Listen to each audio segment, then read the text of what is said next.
vit dans un monde qui privilégie le spectaculaire, la rapidité, et vous dites, et vous martelez quasiment dans tout le bouquin, hein, que même là, ça, materner, c'est l'inverse. Il faut abandonner la flamboyance pour le banal, le geste, le petit progrès. Exactement. Et oui, quand on accouche, hein, de toute façon, le soin, la grossesse, l'accouchement, le postpartum, on revient dans un temps qu'on appelle horticole. Le temps horticole, qu'est-ce que c'est ? C'est le temps de la nature. Parce que le bébé se développe doucement et en même temps c'est intense. On peut avoir l'impression que c'est très intense et très long à la fois. Donc on a toute cette ambivalence de sentiments et puis par cycle et par cap.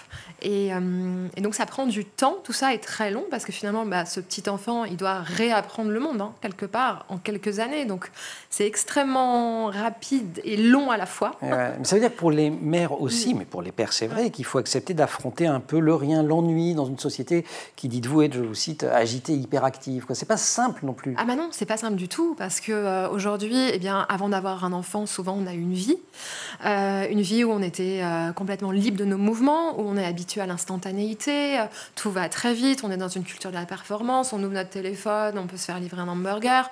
Et là, il faut tout réapprendre en fait. Il faut tout réapprendre à un enfant. Et donc ça prend énormément de temps et ça peut être extrêmement déstabilisant.